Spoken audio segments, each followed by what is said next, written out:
lesson we had to change your coolant and thermostat. Start off by taking the pressure cap off.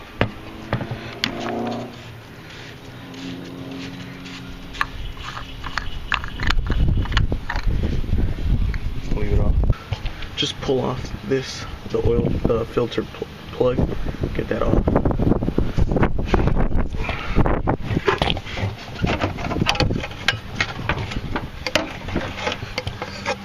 That's where most of your coolant will fall out through.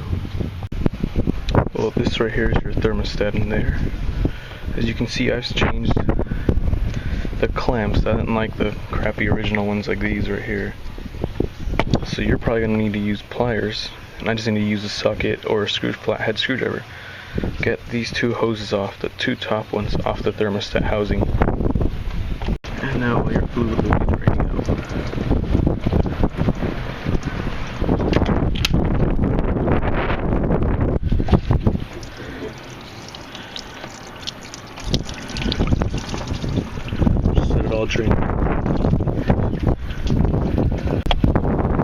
I would suggest taking the top clamp off the T-mount too, and then pull off the hose down there.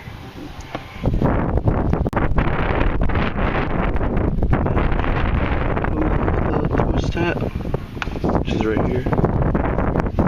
Get this plastic rope. You start just taking the string. You can't do this with one hand, so I'll be right back. Okay, this is what it should.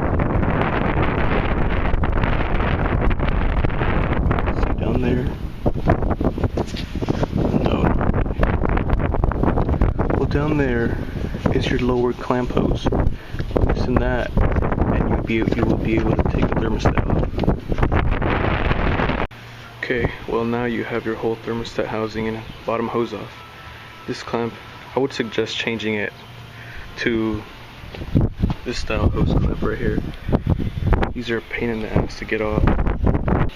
Okay, well this is your old thermostat you just got off. This is my replacement. It's Motorrad 439 and it opens at 180 fully. It's better than the stock, keeps your truck engine going. Okay, this type of clamp hose is an overall better one.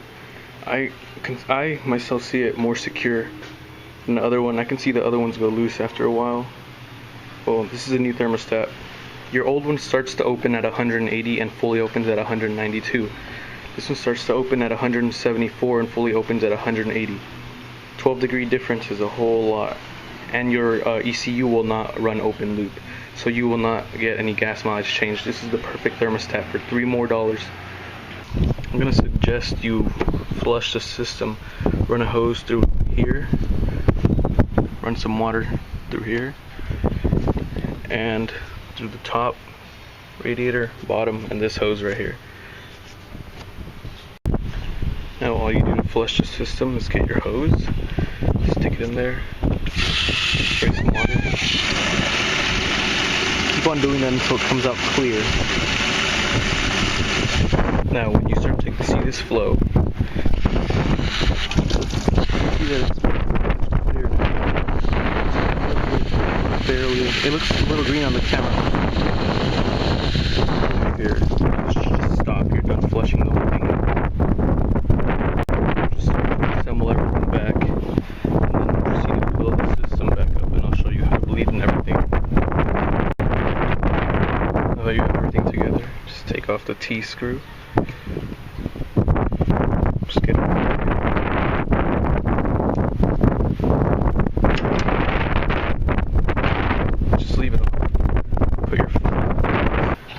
Okay, once you're filling, and if your reservoir gets full, pop it just straight up.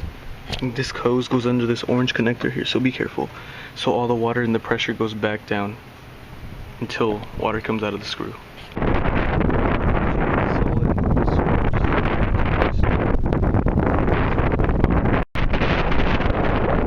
Put it back on, fill up the whole reservoir until that solid line.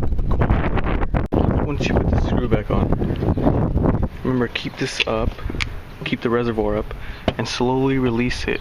You will hear and see air bubbles come out, and same with the reservoir, you'll hear it. Once it stops and more water starts flowing out just constantly, put it back on and just leave this out. Okay, now after filling, when you're about to start the truck, I recommend getting this, and it's good to have. It's an OBD2 to Bluetooth and this app called Torque on Android. All you do is plug this into the OBD2 port.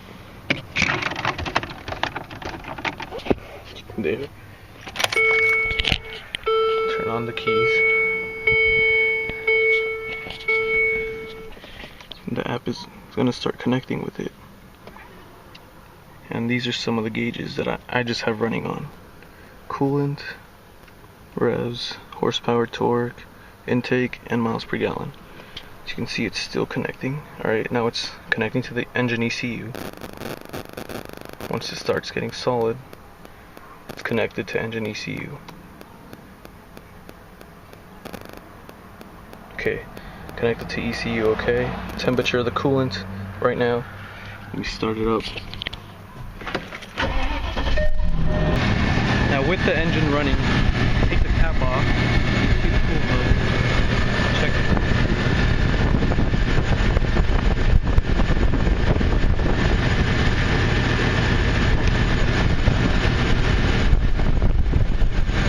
That is a pretty good sign that there's no more air in the system.